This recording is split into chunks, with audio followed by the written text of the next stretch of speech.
कि हम तो मांग रहे हैं पैसे, कभी मिडल ईस्ट से, कभी चाइना से, और उधर भारत जो है वो क्वाड में अमेरिका, ऑस्ट्रेलिया के साथ मिलके बराबरी की बात कर रहा है।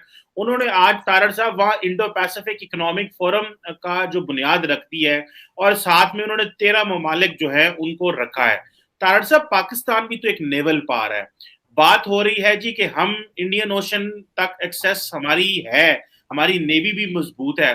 तारड़ साहब, हमें क्या ये अच्छा ना होता कि हम मिडल ईस्ट से निकल के इंडियन ओशन की तरफ चलते? वहां पे जितनी मजबूत इकोनॉमीज हैं, मलेशिया है, इंडोनेशिया है, उसके बाद हांगकांग, सिंगापुर, ये सारे जो ममालिक थे, इस तरह ऑस्ट्रेलिया, नीचे न्यूजीलैंड। तारड़ साहब, हम भी उसका हिस्सा बन जाते, बजाय इसके कि हम सारा टाइम अफगानिस्तान देखें। उधर भारत जो है आज अमेरिका के साथ बैठ के तो मुस्तकबिल की बातें कर रहा है। बाइडेन साहब ने, तारड़ साहब कहा है, उन्होंने कहा we are going to write new rules of international order. ये आज उन्होंने वहां जापान में बैठ के कहा है, और हम यहाँ पे एक दूसरे को मारने बनाने की बातें कर रहे हैं। हम क्यों उस तरफ ना मुड़ सके? हमसे क्या गलती हुई कि भारत आज आगे निकल गया हमसे इतना? हमारी एक सबसे बड़ी मिसअंडरस्टैंडिंग कमर साहब, चीमा साहब, कि हम हर चीज का कंपैरिजन भारत के साथ करते हैं, ये नहीं देखते कि वो इस पॉइंट तक पहुंचे किस तरह है, उनका सफर क्या था। आज आपका कंपैरिजन उनके साथ बनता ही नहीं है। आज अगर आप कैलकुलेट करें, मेरे ख्याल में at least you are 50 years behind them. आप उनके साथ, इन्होंने सीएनएन के साथ बैठ के आज इमरान खान साहब ने फिर दोबारा अपने आप को कंपेयर किया कि भारत रशिया से तेल ले रहा है। और यार, वो तो इंडिपेंडेंट लोग हैं यार, वो घुटनों के बल थोड़ी पड़े हैं, वो आईएमएफ के सामने थोड़ी लेट रहे हैं इस वक्त। उनकी तो इकोनॉमीज है, उनकी फॉरेन पॉलिसीज है, नेशनलिज्म है। आप जिस तरह भी कहें, मैं सौ क्रिटिसिज्म कर सकता हूं इस वक्त अगर कहें नेगेटिवली मोदी एडमिनिस्ट्रेशन को, लेकिन एक जरूर बात है, जो दुनिया के अंदर नेशनलिस्ट मूवमेंट चली थी, सिर्फ एक वाहिद मूवमेंट इस वक्त सक्सेसफुल जा रही है नेशनलिज्म की, वो मोदी साहब की। और मेरा ख्याल में दुनिया को सीखना चाहिए उनसे कि how he has promoted nationalism, how he has, जिस तरीके से उसने the way they are handling.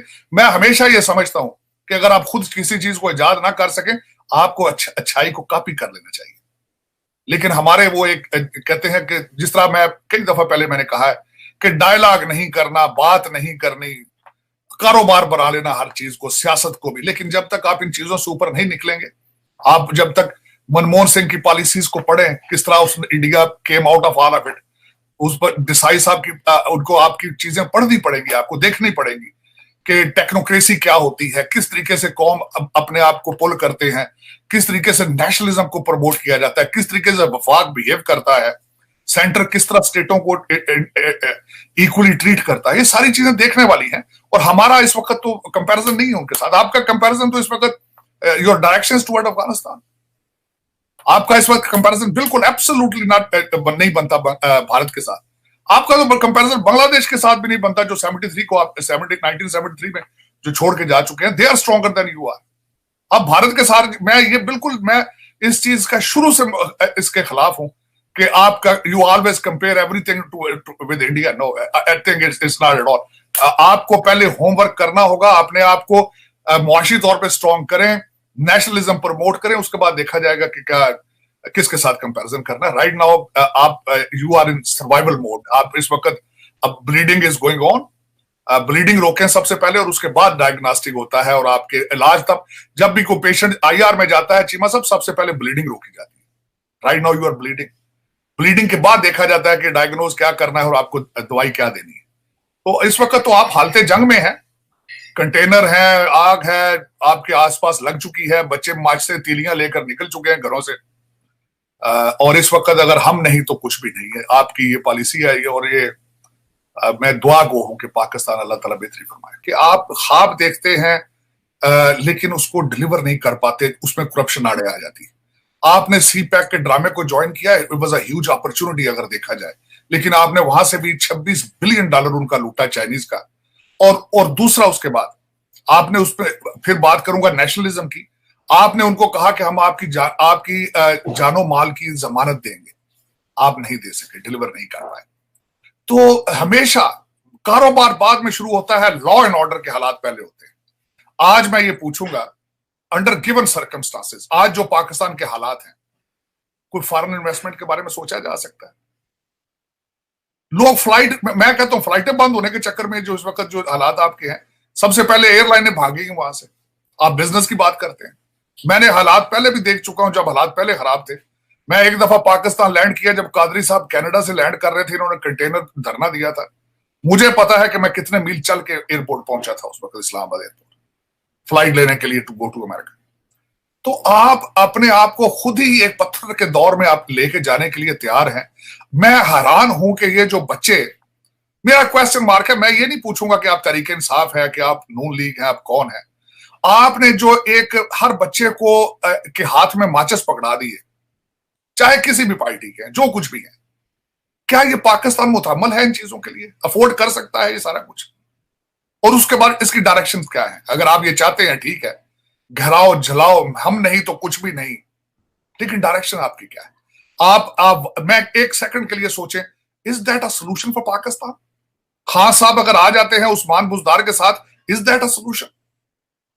इनके पास आज तक इन्होंने कोई इकोनॉमिक पॉलिसी इंट्रोड्यूस कराई? शौकत तरीन साहब निकलते गए, उन्होंने सबसे पहले कहा था कि इनकी कोई इकोनॉमिक पॉलिसी नहीं थी।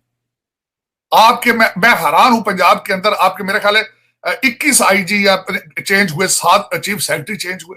ये थी आपकी एडमिनिस्ट्रेशन। आपने किसी जलसे के अंदर अपनी गलती एडमिट नहीं की 3.5 साल की। आप फरिश्ते तो नहीं है, आपने बेवजह गलतियां की हैं, लेकिन आपने उसको एडमिट नहीं किया। तो आपकी मैं कहता हूं धरना भी हो जाए, मफलूज कर दें इस्लामाबाद, जला दें आप सारा कुछ, इज दैट अ सोल्यूशन? आप वापस आ जाते हैं as a prime minister, is that a solution for Pakistan? IMF का पैकेज मिल जाता है, is that a solution? You think you can pull the Pakistan out of it what you are going through? आप निकल पाएंगे? जो कंट्री इस वक्त डिवाइडेड है जिस तरीके से, आप इसको यूनाइट कर पाएंगे? आपने जो नफरतों के बीज बो दिए हैं, आप इसको कूल डाउन कर पाएंगे? मैं हमेशा ये कहता रहा हूं चीमा साहब, ये आग से खेल रहे हैं, मुझे इन पे कोई अफसोस नहीं है। उसकी वजह ये है ना, दिस इज देयर बिजनेस, ये बिजनेस है।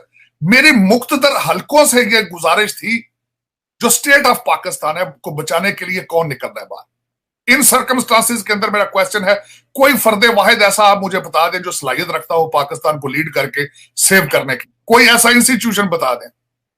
आपने खुद अपने क्वेश्चन में कहा खान साहब पेशावर जाके बैठ गए हैं, वो आधा मसले का हल तो वो है कि खान साहब अपने आप को देखें, वो उन्होंने अपनी राजधानी जो है वो पेशावर बना ली, लेकिन आधे मसाइल तो ये है। लेकिन ये मेरा इस वक्त टोटल जो फोकस्ड है दो चीजों पे, कि मुआशी आपके क्राइसिस जो हैं जिनको आप फेस करने लगे हैं, वो कौन उसमें से निकाल पाएगा? नून लीग है, PTI है, पीएस पार्टी है, आपकी ब्यूरोक्रेसी है, किसके पास इसका सोल्यूशन है? None, zero.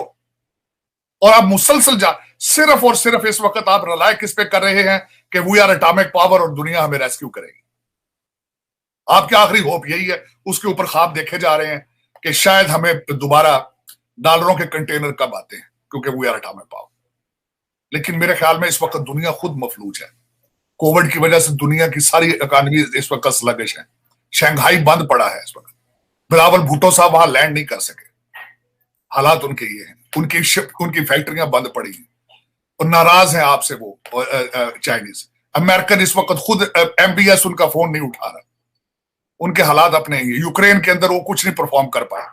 अगर वो ताइवान पे स्टेटमेंट देते हैं तो फिर उसके व्हाइट हाउस 2 दिन माफिया मांगता रहता है उसमें। उनके अपने हालात के। तो इन सर्कमस्टांसेस में आप देखते हैं कि आपके ऊपर डॉलरों के कंटेनर आएंगे आपके पास, आप because you are an atomic power. लेकिन ये मैं इस वक्त इतना कंफ्यूज और नर्वस खुद वाशिंगटन DC में बैठा, कोई सोल्यूशन नजर नहीं आ रहा इस वक्त।